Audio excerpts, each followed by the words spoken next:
So what do you see as those next opportunities and challenges into the future of your business? Yeah, I mean, for us, we made a significant investment recently in Las Vegas. So the company we acquired, Screaming Images in Las Vegas, serviced the casino, the event, the sports markets, but did not service the trade show market. And Las Vegas is the largest trade show market in the United States. It's kind of our core competency in the market. We believe we service really, really well. So it was one of the things that attracted us to Las Vegas and Screaming Images was to have a core group of customers there. And we believe we could service some of our customers and kind of build onto that. What our real goal is to try to create some scalable processes across all of our locations. So we have the same systems, we're doing things the same way, so we can level load, we can share work. If the press goes down, we won't miss a beat. We just press a button and send it to one of the other shops. So we're probably focused, at least in the next 12 to 24 months, on optimizing the network we've built, taking advantage of the markets and the opportunities we're in. And then after that, maybe we'll start looking at possibly expanding into the Northeast or down into Texas or another market where there's lots of events and trade shows. So talk to me about some of the past transactions you've had. Have the sellers had advisors that they've worked with or not? And maybe just kind of a quick overview of one that went well with an advisor and maybe one that was a little bit more of a struggle. Yeah, so the acquisitions we did earlier, so the 4 acquisitions we did between 20 and 2012, they were tuck-ins, and some of them were so friendly that their advisor was actually us and our team, and our advisors were really providing them advice on the sale. Now we encourage them and said, you have to go talk to an attorney, you have to go talk to an accountant. So you have someone else that validates this and helps you understand the process. But that one, the deals were so friendly that it was pretty easy. The one we recently did in Las Vegas, the one challenge we ran into is I think we were aligned with the owner. The owner and I are friends.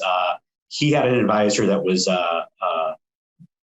probably not aligned with what I think my friend and my partner's objectives were. So we actually had to bring in, partway through the due diligence process and before the closing, we're like, you have to bring somebody else in, someone that truly understands M&A, understands how these deals get structured, because the individual you've chosen just doesn't. And it made it messy, cost him a fair amount of money. At the end of the day, I think it at least gave him peace of mind that he had someone in the room that was supporting him that knew what they were talking about. But most business owners, especially if you're running a small business, which we're all small businesses in our space, you're going to sell your business once. It's just something you're going to do once. You're not an expert in it, and ensuring that you get the right support team, the right advisor, someone you're comfortable with, and someone who has experience is the value of that cannot be understated.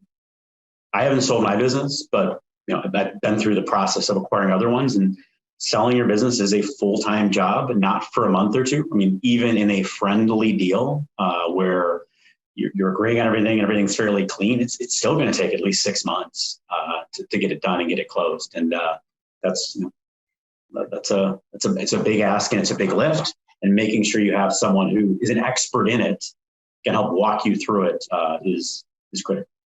And I know that the Olympus Group has not worked directly with graphic arts advisors, but that you've had conversations with Mark and, again, shared some of your experience and the need to have, just like you said, somebody who is seasoned, understands the industry, understands transactions, understands where the financials sit, and be able to help navigate in a positive way, that all parties come out with some semblance of good feeling and a positive moving forward. Yeah, I mean, Mark's a personal friend. I've met Mark multiple times. We've looked at some deals with Mark in the past. I think the world of Mark and his team at Graphic Arts Advisors, their report they send out monthly, I share with my team. The most thorough review of M&A in the print space available. Great, gives you a great pulse for what's going on in the industry.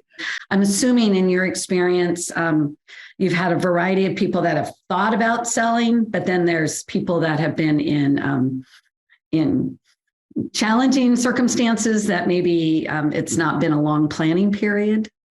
For everyone, 10 deals you look at, or maybe every 25 deals you look at, you might do one. So well, you learn about yourself, you learn about your company, you learn about what others are doing in other companies. So you always learn something when you go through the process. It's a lot of work, but even if the deal doesn't happen, sometimes those are some of the best deals. I mean, we were really close to buying another trade show printer that was quite large. It would have been a little bit of a reach for us in January of 2020. Well, March of 2020, trade show shut down for the next 15 months. If that acquisition would have happened, I don't know if we would still be here right now. Brian, thank you again for joining me today. Thanks for sharing some insights, your energy, and your positive attitude towards the future.